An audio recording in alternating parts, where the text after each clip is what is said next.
This evening's production of Sorry Wrong Number by Lucille Fletcher is brought to you by Roma Wines. That's R-O-M-A, Roma Wines.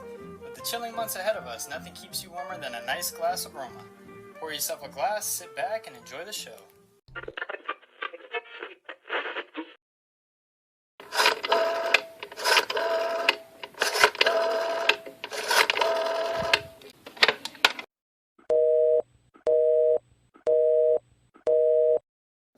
Oh dear.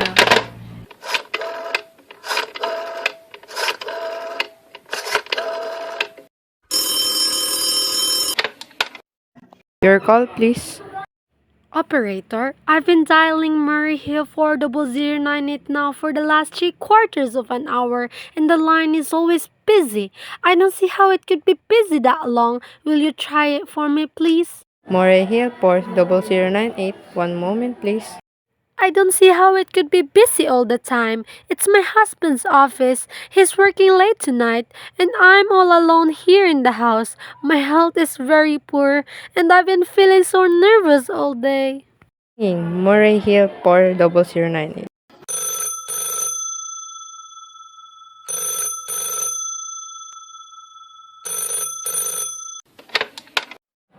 Hello?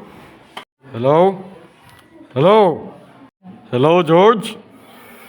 Yes, sir. Hello? Who's this? What number am I calling, please? Heard from our client. He says the coast is clear for tonight. Yes, sir. Where are you now? In the phone booth. Okay, you know the address? At 11 o'clock, the private patrolman goes around to the bar on 2nd Avenue for a beer. Be sure that all the lights downstairs are out. There should be only one light visible from the street. At 11:15, a subway train crosses the bridge. It makes a noise in case her window is open and she should scream. Oh, hello!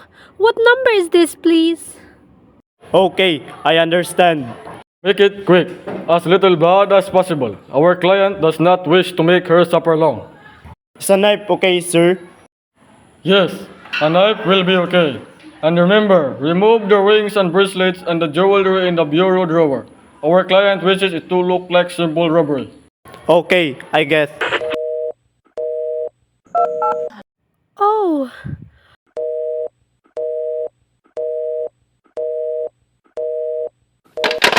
how awful! How unspeakably!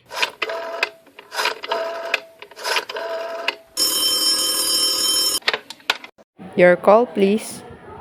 Operator, I've been just cut off. I'm sorry, madam. What number were you calling? Why? It was supposed to be Murray Hill 40098, but it wasn't. Some wires must have crossed. I was cut into a wrong number, and I have just heard the most dreadful thing. A murder.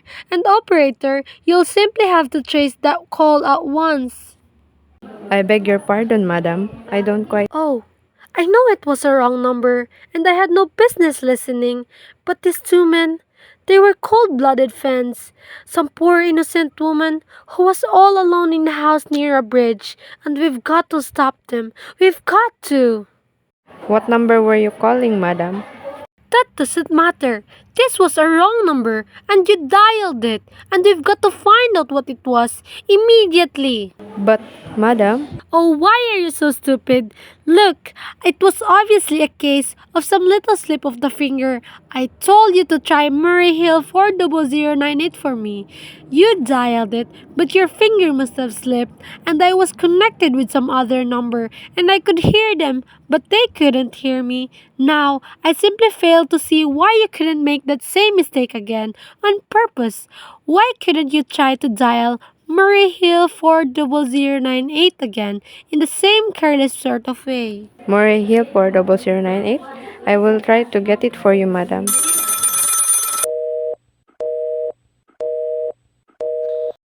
Thank you.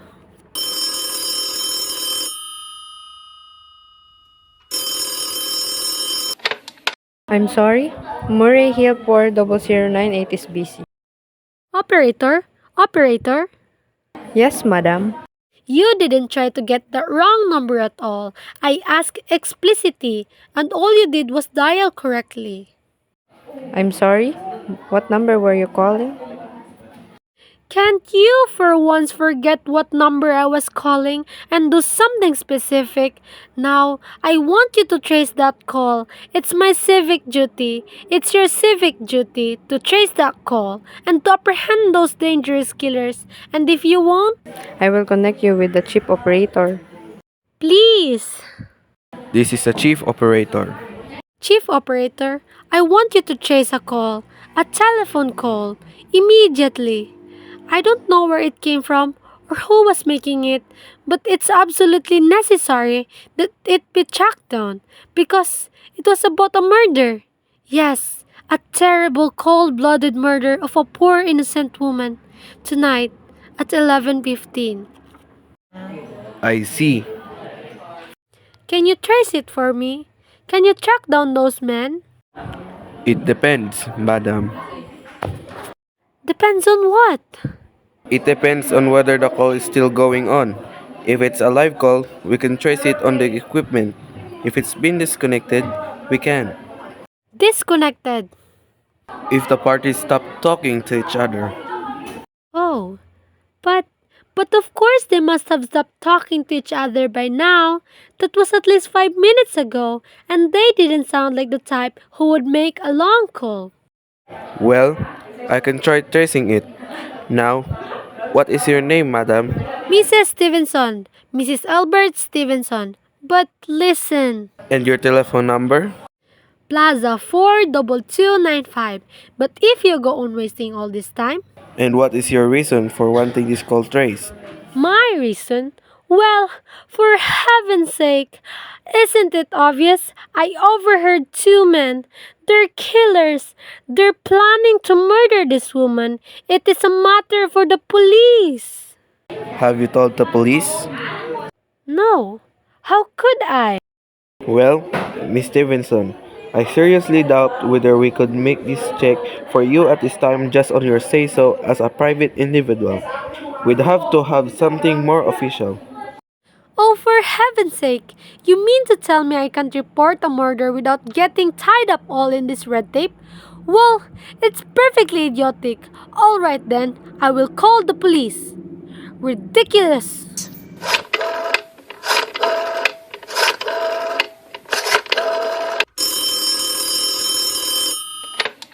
Your call, please. The police department, please. Ringing the police department.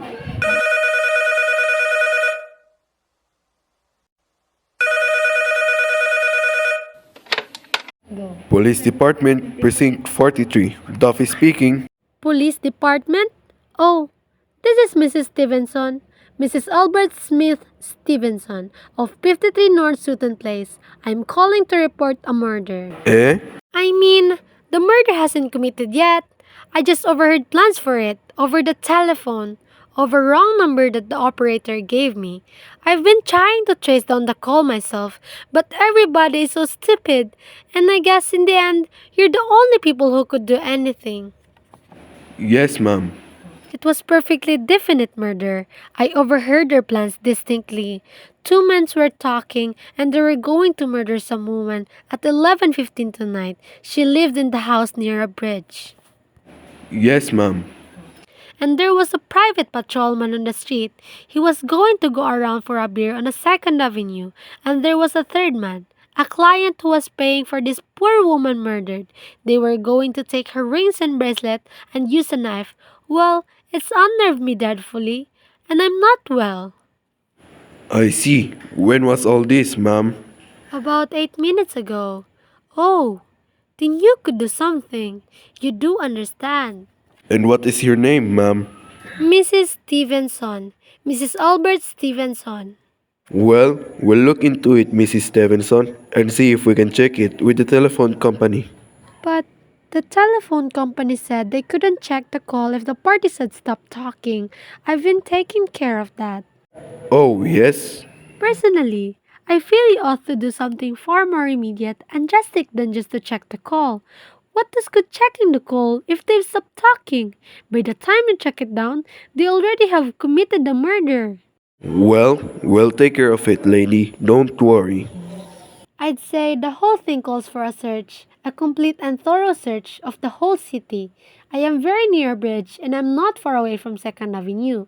And I know I'd feel a lot of better if you sent a radio car to this neighborhood at once. And what makes you think the murder is going to be committed in your neighborhood, ma'am? Oh, I don't know. This coincidence is horrible. 2nd Avenue, the patrolman, the bridge. Second Avenue is a long street, ma'am. And do you happen to know how many bridges there are in the city of New York alone? Not to mention Brooklyn, Staten Island, Queens, and the Bronx. And how do you know there is in some little house out on Staten Island, on some little Second Avenue you've never heard about? How do you know they were even talking about New York at all? But I heard a call on the New York dialing system. How do you know it wasn't a long distance call you overheard? Telephones are funny things. Look, lady, why don't you look at this way? Supposing you hadn't broken in on that telephone call. Supposing you'd got your husband the way you always do. Would his murder have made any difference to you then? I suppose not. But it's so inhuman, so cold-blooded. A lot of murders are committed in this city every day, ma'am. If we could do something to stop them, we would. But a clue of this kind that's so vague isn't much more use to us than no clue at all. But surely... Unless, of course, you have some reason for thinking this call is phony, and that someone may be planning to murder you. Me? Oh no, I hardly think so. I mean, why should anybody? I'm all alone all day and night. I see nobody except my maid Eloise. She's a big 200-pounder. She's too lazy to bring out my breakfast tray. And the only other person is my husband Albert. He's crazy about me. He adores me. He waits on me hand and foot. He scarcely left my side since I took sick 12 years ago. Well then, there's nothing for you to worry about, is there? And now, if you'll just leave the rest to us. But what will you do? It's so late. It's nearly 11 o'clock. We'll take care of it, lady. Will you broadcast it all over the city and send out squads and warn your radio cars to watch out, especially in suspicious neighborhoods like mine? Lady, I said we'd take care of it. Just now, I've got a couple of other matters here on my desk that require my immediate... Oh, idiot. Now, why did I do that? Now he'll think I'm a fool. Oh, why doesn't Albert come home? Why doesn't he?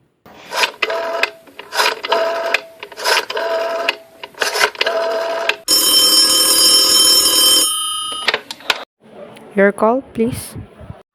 Operator, for heaven's sake, will you ring that Murray Hill 40098 again? I can't think what's keeping him so long. Ringing Murray Hill 40098.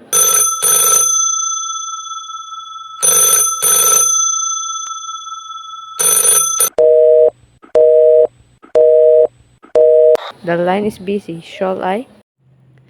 I still can't hear it. You don't have to tell me. I know it's busy. If I could only get out of this bed for a little while, if I could only get a breath of fresh air, or just lean out the window and see the street. Hello? Albert? Hello? Hello? Hello? Oh, what's the matter with this phone? Hello? Hello? Hello? Oh, for heaven's sake, who is this? Hello? Hello? Hello?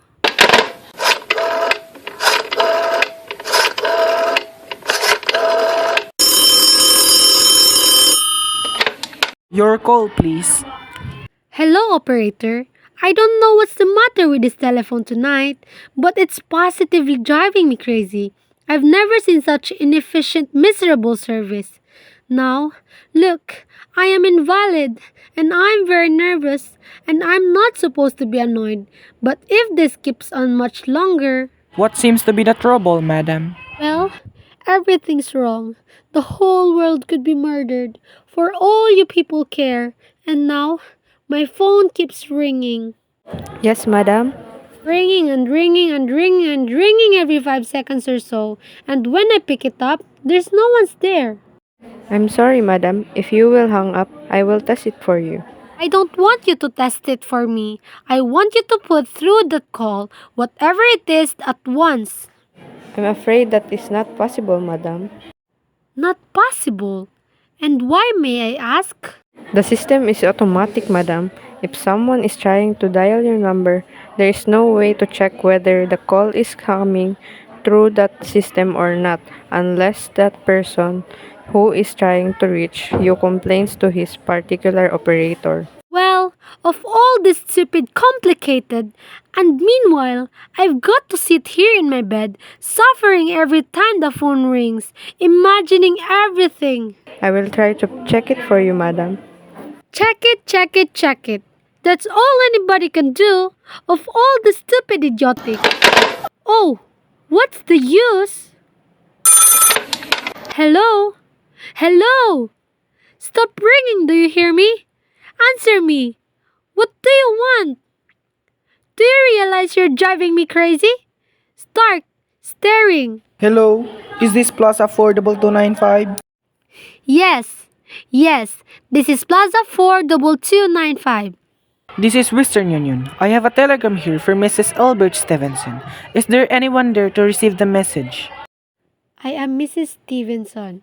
The telegram is a follow. Mrs. Albert Stevenson, 53 North Sutton Place, New York, New York. Darling, terribly sorry. Tried to get you for last hour, but line busy. Leaving for Boston 11 p.m. tonight on urgent business. Back tomorrow afternoon. Keep happy. Love, signed Albert. Oh no. That is all, madam. Do you wish us to deliver a copy of the message? No, thank you. Thank you, madam. Good night. Good night. No, it isn't true. He couldn't do it. Not when he knows I'll be alone. It's some trick, some fendish.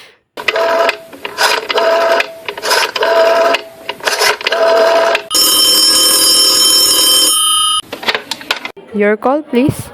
Operator, try that Murray Hill 40098 number for me. Just one more, please. Ringing Moray Hill 40098.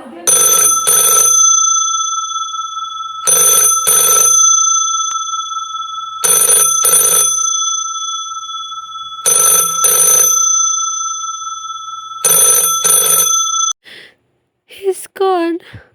Oh, Albert, how could you? How could you? But I can't be alone tonight. I can't. If I'm alone one more second, I don't care what he says or what the expense is. I am a sick woman. I am entitled.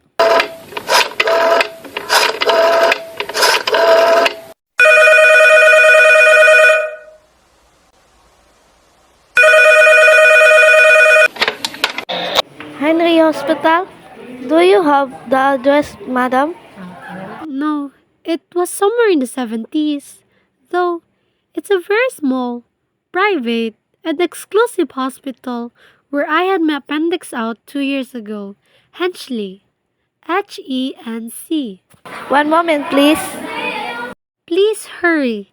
And please, what is the time? I do not know, madam. You may find out the time by dialing Meridian 71212.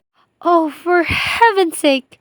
Couldn't The you? number of Henry Hospital is Butterfield 70105, madam. Butterfield 70105.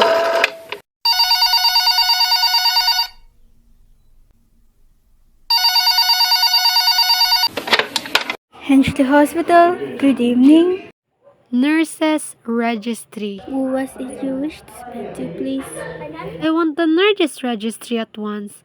I want a trained nurse. I want to hire her immediately for a night. I see. And what is the nature of the case, madam? Nurse, I'm very nervous. I need soothing and companionship. My husband is away, and I'm... Have you been recommended to us by any doctor in particular, madam? No, but I really don't see why all the catechizing is necessary. I want a trained nurse. I was patient in your hospital 2 years ago. And after all, I do expect to pay this person.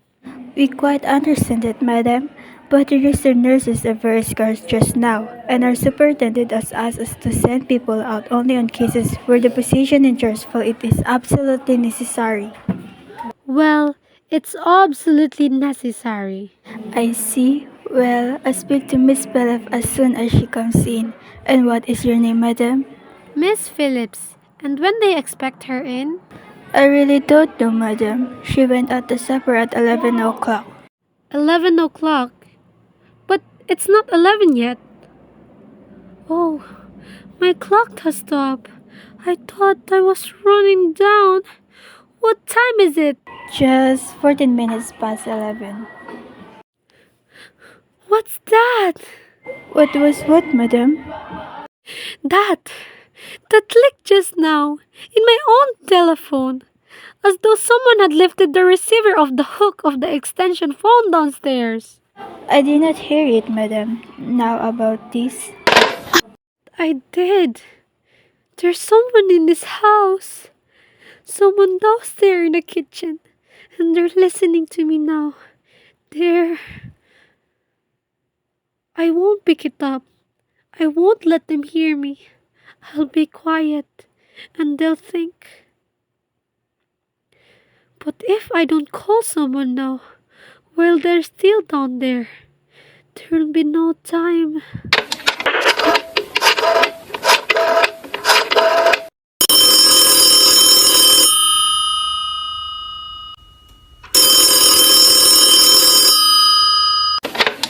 Your call, please. Operator, I'm in desperate trouble. I can't hear you, madam. Please speak louder. don't dare. There's someone listening. Can you hear me now? Your call, please. What number were you calling, madam? You've got to hear me. Oh, please. You've got to help me. There's someone in this house. Someone who's going to murder me. And you've got to get in touch with the... There it is. He's put it down. He's put down the extension. He's coming. He's coming the stairs. Give me the police department. The police. Ringing the police department.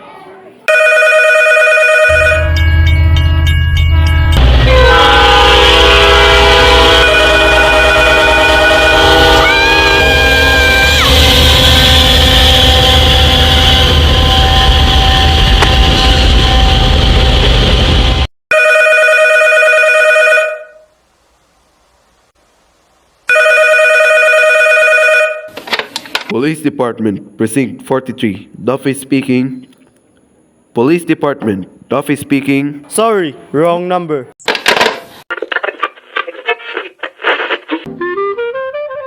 Thank you all for watching our production of Sorry Wrong Number by Lucille Fletcher. Again, a huge thanks to our sponsor, Roma Wines, for making this production possible. Please stop by the gift shop on the way out and grab a bottle of Roma's fine red wine. Have a good night and no drinking and driving.